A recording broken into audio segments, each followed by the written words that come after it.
Sampurasun, kumaha kabarna darawang. Mudah-mudahan selalu dalam keadaan sehat ya di rumah. Bertemu lagi di pembelajaran bahasa Sunda. Ya, urang tepang deui dina KBM Daring Bahasa Sunda. Ayeuna masih di materi tarjamahan, tapi bagian 2 ya, masih lanjutan dari materi terjemahan yang sebelumnya sudah kita bahas. Hari ini akan kita lanjutkan. Oke. Wah, tarjamahan beda jeung transliterasi oge transkripsi. Ternyata terjemahan itu berbeda dengan transliterasi dan transkripsi. Kalau transliterasi itu alih aksara, jadi berubah ke huruf, gitu kan, berubah tulisan. Kalau transkripsi alih bentuk dari ucapan ke tulisan. Kalau terjemahan itu alih bahasa atau alih basa. Geuning kitunya bedana. Kenapa seperti itu ya perbedaannya? Nah, pada pertemuan kali ini dina lawungan ayeuna urang ngaguar ngeunaan wanda tarjamahan. Kita membahas tentang jenis terjemahan, ada jenis-jenisnya, ada apa aja? Aya interlinear, harfiah, dinamis, saduran, budaya, otomatis. Seueur geuningnya ada 6 ya, aya genep wanda tarjamahan teh, ada 6 jenisnya. Nu kahiji, tarjamahan interlinear atau interlinear translation. Tarjamahan unggal kecap dumasar kana runtuyan kecap dina basa aslina. Jadi diterjemahin ke bahasa yang baru itu per kata sesuai dengan bahasa aslinya awalnya gitu. Terus ayat tarjamahan formal atau harfiah. Secara harfiah kan ada kayak gitu ya.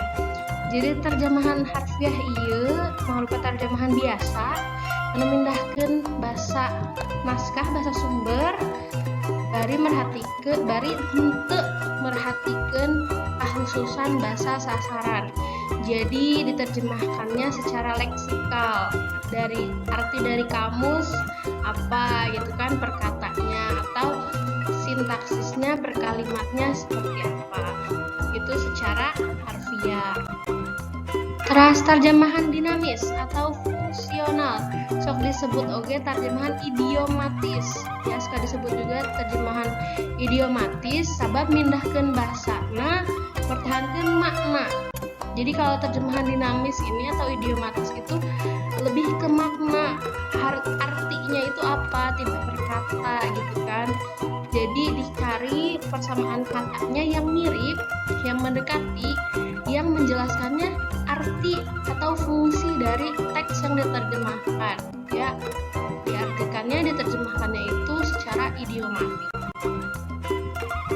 Aya saduran atau hasil terjemahan bebas karena mentingkan amanat, tapi ngebrehkeunna make kecapan sorangan. Jadi saduran ini lebih ke isinya, amanatnya apa, dan dalam penerjemahannya itu bisa menggunakan kata-kata penerjemahnya sendiri. Kayak sabaraha saduran, kayak terjemahan sastra, terjemahan faktual, kayak parafrase ya. Jadi ini bagaimana si penerjemah menerjemahkan isi dari teks itu, biasanya ada di tulisan-tulisan karya sastra gitu kan, atau membuat parafrase itu kan menerjemahkannya sendiri, tidak secara kata gitu kan ya, lebih ke isinya, amanatnya apa. Terus ayat terjemahan budaya, cultural translation, terjemahkan makna tapi nyaluyukeun jeung kabudayaan sasaran. Jadi menerjemahkan teksnya, maknanya diterjemahkan tapi disesuaikan dengan pembaca, seperti apa keadaannya, budayanya gitu. Anu pamungkas aya terjemahan otomatis, machine translation. otomatik ya. Biasanya nggunakeun alat bikin mindahkeun basa hiji naskah tina basa sumber kana basa sasaran. Biasana upami ayeuna nya urang pake Google Translate ya, Google terjemahan atau kamus online. Tapi biasanya kalau otomatis kamus online masih per kata ya, kalau otomatis kan bisa kalimat, bisa paragraf itu di Google terjemahan. Tapi upami bahasa Sunda sapertos anu geus didugikeun seperti yang sudah Ibu sampaikan, untuk bahasa Sunda di Google Translate masih kurang lengkap kosakatanya ya. Jadi pakai kamus aja sekarang mah. Ya.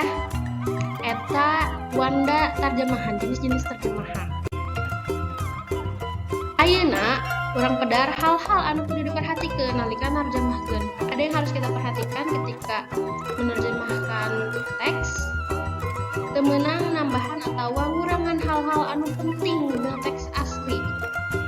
Kudu nitenan suasana dina karangan aslina, oge kudu ngaguluyur siga karangan aslina. Ya, perhatikan ini ya.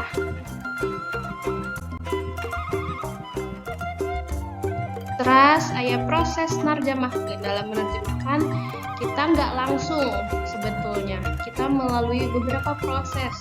Pertama kita menganalisis dulu, orang meriksa heula, kan dibaca heula, itu kan teksnya dibaca. Oh, kieu eusina. Oh, iya menjelaskan tentang ini. Terus orang pindahkeun, orang transfer ka bahasa anu dituju kan, bahasa sasaran. Itu kita cari terjemahannya, kita cari artinya, kita lihat di kamus, tuluy urang struktur deui, urang wangun deui, restructuring ya, kita susun lagi untuk menjadi tulisan dalam bahasa yang baru, yang berbeda dengan bahasa awal gitu kan. Gitu.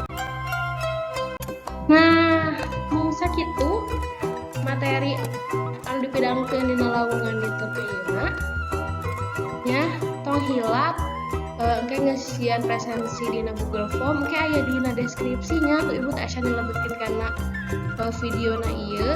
Jadi engke dicek dina deskripsi. Oke, hatur nuhun pisan kana perhatosan anak. Mugia urang sadaya salawasna dipaparing kesehatan tur kasalamatan di bumi wae nya.